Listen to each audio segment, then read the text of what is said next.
Hello. Well, Woodgar said something in a recent video, or at least I think he did, about how people are just going along in their lives, just reacting to what's happening to them. And this is why to me the question of will is really important to questions of political freedom and social freedom, because in politics, the politicians should not be taking so many biases into account. Like the question of electability, where they ask not who they want in their primary, but who is going to least offend the bigotries of the American populace. And they really shouldn't be thinking that way, and yet, of course, any competent politician will tell you, of course, they have to think about that. They have no choice. So, in other words, people have to change for politics to get better. People have to change. And so many people are just bumping along, and they act willless. They don't really exercise their will. They just kind of bump along. And when they seem like they're being willful, it's really just responding to their impulses and desires, much like in Menham or Wukdar or the Mystic or Modern Mystic rather. It's just wherever they've been in their past indicates their reaction, and their choices, while still choices, don't really seem free.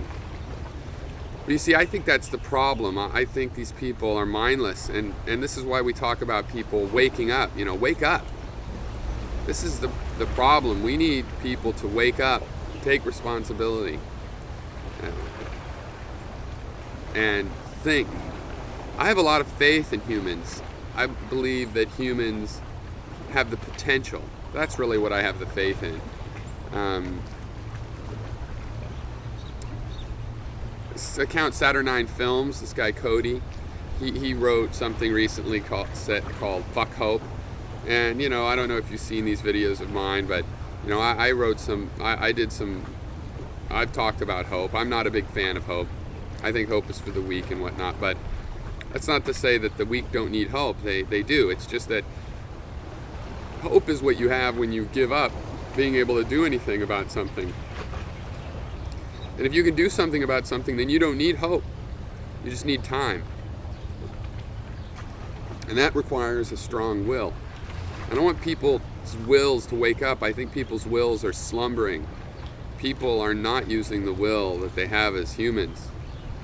Now, if you're just floating down a river, say life is a river, and you could just be like a block of wood floating down the river.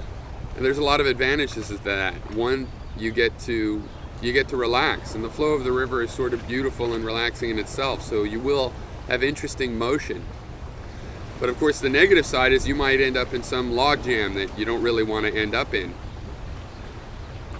Now, you can't fight the current, but you can use the current and know when to struggle against it, know when to swim really hard to get into another current.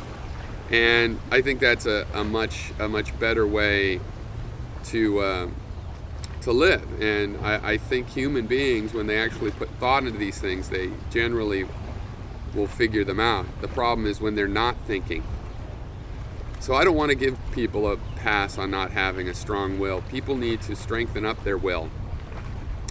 And it's a paradox for us, because we know so many assholes seem to have strong wills, but do they really? Are they really using their will, or are they just flowing down the stream in a fast current and just taking what comes?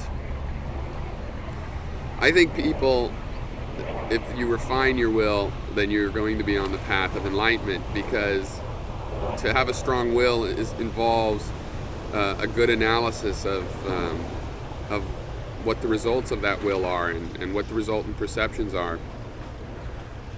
So it just occurred to me that this is another way of putting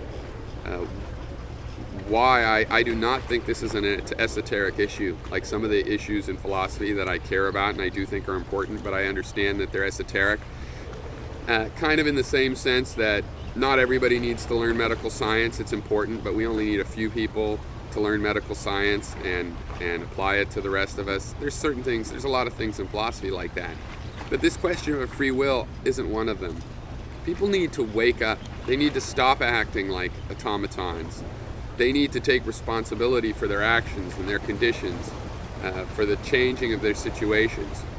And it's like the difference of somebody that is abused and becomes an abuser. That's sort of willless. Versus somebody who's abused and realizes that abuse is wrong. They know that personally, and they face that. And instead of running from that fear of a realization that they've been abused, they just abuse other people, and it makes them feel like maybe they weren't abused in the first place. Maybe that's just the way life is. The people that apply their will more don't have that kind of reaction. They understand they were abused. They can face that. They can find an inner strength anyway. They don't have to play the victim. And as a result, they don't have to be victimizers. So I want people to wake up. I want people to embrace their will.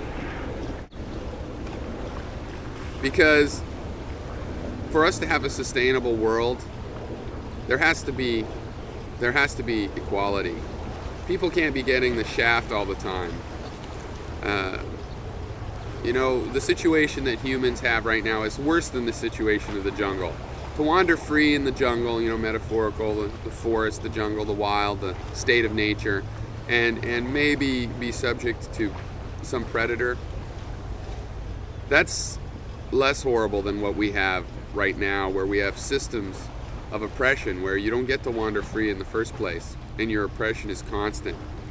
And you're not predated so much as subject to parasitism of other human beings. And if we're going to have a free world, a sustainable world that's going to continue, then it's going to have to be free. People are going to have to feel free. They're going to have to be happy to a certain degree of satisfaction. Now, we'll never get rid of all pain, but some of the pain in life is bittersweet. To love and lose that love, that's a good part of life. It can feel sad, but it's good that we can have that kind of sadness. But we can't have slavery and oppression in the world. People need to be treated fairly. There really will never be a sustainable culture until we acknowledge that everybody needs to be free. Nobody should be oppressed, not even a little bit. So those are some of my thoughts this morning. I just wandered through my thoughts, and hopefully it makes enough sense to post. And if not, look, where I am in this morning is a pretty nice place to sit and think. So take care.